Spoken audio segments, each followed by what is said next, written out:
Hey guys, welcome back to the channel. Fabrizio Romano here as always to keep you posted on the transfer market. It's World Cup final day, but we are always here to keep you updated, here with all the latest, with all the news, and so we jump into it together. And we go all in on several stories, so get ready. Remember guys, from tomorrow the World Cup is over, but the transfer window enters full swing, and so remember to subscribe to the channel, to comment, to be part of the family, because we are here every single day to keep you updated. I start with the confirmation. It's going to be the next 24 hours, the 24 hours of Morgan Rogers as a new Chelsea player. The deal is completed, will be signed on Monday, but everything is done. They already started, Aston Villa and Chelsea, to exchange all the documents for Morgan Rogers' deal. £117 million, no add-ons. Guaranteed fee, so the fee is 100% confirmed. Aston Villa believe is excellent business. Chelsea believe they added a fantastic player to the squad, so everyone very happy. Morgan Rogers signs a 6-year contract with an option for further season. And Arsenal with a big surprise. Arsenal will have to react now on the market, because we know they wanted to sign Morgan Rogers. He was the top target. The reality is that Mikel Arteta had direct conversations with Morgan Rogers over the recent months. So the player has been a serious target for Arsenal, but they were waiting because the hope was to negotiate on the price with Aston Villa. Arsenal were never going to put £117 million on the table for Morgan Rogers. I told you yesterday and I confirmed today. After more checks, after more calls, I can guarantee to you that Arsenal's intention was to go to Aston Villa and bid for around £90 million, maybe maximum 100, but no more than this. Never going to offer £117 million. Chelsea decided to go all in and close the story immediately, and the only way to make it happen and to avoid an Arsenal counter hijack was to go all in and get the deal done in 24 hours, as they did. So Rogers is done. I keep following one of the things I was mentioning to you yesterday. So keep close eye also to the situation of Yann Diomandé, because for Yann Diomandé, Paris Saint-Germain have a verbal agreement on contract terms with the player, but Paris Saint-Germain still don't have an agreement with Red Bull Leipzig. The negotiation is ongoing, the relationship is good between Red Bull Leipzig and Paris Saint-Germain. They did the Xavi Simons deal together, and not only so, the connection is quite good, but they still need a financial agreement between parties for Yann Diomandé to leave and join Paris Saint-Germain. So sometimes, guys, you see, Arsenal had an agreement close with Rogers, personal terms were not a problem, but then wait, and another team arrives. With Yann Mande, it's been 3-4 weeks, agreement on personal terms with Paris Saint-Germain, but then you have to close the deal club to club.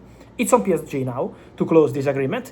PSG remain the clear favorites, but I'm told that there are more clubs who keep calling on daily basis to understand if they can enter the deal.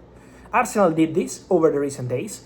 There are more clubs calling behind the scenes to understand the situation of Yann Diomandé. So now it's on Paris Saint-Germain to close this story after the agreement with the player, also with the agreement with Leipzig. It's going to be important weeks, important days on this. Many questions as always, guys, also on the Manchester United situation. What's going to happen with the new midfielder? What's going to happen with the new stories? First of all, guys, finally, the fake story about Ederson is over. I think it's been quite an embarrassing one, with many people denying that the deal was over. For Ederson to Manchester United deal could be revisited later on during the summer. I told you on Friday last week, so 10 days ago, the deal is over. The deal is off. Ederson is returning to Atalanta. The denials coming from England on Friday, on Saturday, on Sunday last week were very clear. It's not true, maybe there is still a chance, it's still underway. No, it was not underway. So Ederson deal completely collapsed, and Ederson signs a new contract at Atalanta. So for Man United, the deal is 100% off and will not be recontacted Atalanta or the player in any case. On Manchester United midfield, I can confirm the appreciation for Manu Koné from Roma, but he's not the only one. They had contacts with the agents, but no bid to Roma, no club to club contact yet. So Man United are assessing options. Man United are very happy with the signings of Andre Santos and Yuri Tielemans. They believe that they got 2 top players for £85 million total fee. So Man United super happy about that. Now it's on picking the third midfielder, defensive, physical, who can break the lines, who can be an important player in that sense. Man United are exploring the market. For Manu Koné, contact with the agents. He's not the only one. Man United are thinking about the ideal player to add, and then they will go very strong to get a new one as soon as possible.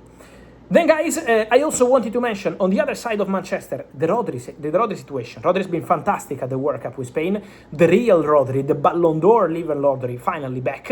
And I think we can also understand that. Rodri had many injuries, so it's not that Rodri dropped his level over the recent months just because he was not maybe training well or the rest, just because Rodri had injuries. Now Rodri is fit, now Rodri is ready, and Rodri is doing fantastic. Manchester City maintain their new contract proposal to Rodri on the table. They offered a new contract to Rodri in April, no agreement so far over new deal, but now with Rodri returning to Manchester after the World Cup, they will have a chance to discuss again, and Man City still hope to reach an agreement with Rodri. The bid is still on the table. It's on Rodri to decide. Many of you ask me, but Real Madrid still have a chance to enter the deal. Real Madrid could still be there for Rodri. At the moment, guys, what I'm hearing is that from Florentino Perez and from Real Madrid management, there is no green light to proceed for Rodri. At the moment, the Real Madrid-Rodri track remains quite cold as of today. Should that change over the summer, I will come here and let you know. In some cases in the market, this can happen, guys. Bernardo Silva, at the beginning of the market, was offered to Real Madrid, and Real Madrid were not convinced. Then Jose Mourinho arrives. Jose Mourinho says, let's go for Bernardo Silva. Bernardo Silva, who wanted to decide his next club after the World Cup, decided to go to Real Madrid before the World Cup. Because sometimes the market is like this, guys. They can arrive and change the plan. But as of today, it's quite cold between Real Madrid and Rodri, and Manchester City keep offering him this new deal. So it's on Rodri to decide, stay at City and leave in 2027 as a free agent, or sign a new contract eventually. Now, then, guys, I wanted to mention quickly two more situations, two more cases, as we are talking about World Cup finalists like Rodri. Also, Cuti Romero is a World Cup finalist with Argentina, and he will leave Tottenham in the summer transfer window. After this World Cup, it's going to be time for new contacts between Romero, his camp, Tottenham, to decide about the exit. The plan is for the exit of Cuti Romero. Inter are interested, Barcelona are interested in case they sell a defender. So if a defender leaves, Barcelona can think about Cuti Romero. So these two clubs are there. Let's see if more clubs join the race. But Cuti Romero is fully expected to leave Tottenham Hotspur. So it's going to be one of the situations to watch in this summer transfer window, final 40 days, because it's going to be absolutely crazy. And let me finish with a story I've been telling you for weeks, and now it's going to be official next week, and it's about Jurgen Klopp, because Jurgen Klopp is now set to become the new German national team head coach. The deal is completed, 4-year contract, Nations League, Euros, World Cup 2030, and then Jurgen Klopp to Germany is, here we go, 100% confirmed since weeks. Just a quick note, also Crescencio Somerville. Roma sent a bid for Crescencio Somerville. Why Manchester United can't move? Aston Villa are calling as well. Roma are working hard to close the deal. Why Man United are not advancing? Because as I told you in my videos every day, Crescencio Somerville was one of the options in the list at United only if and when Rashford leaves. At the moment, that's not the case. This is why Man United are yet to move for Crescencio Somerville. On this and much more, guys, I will see you soon. Thank you. Here we go. Ciao.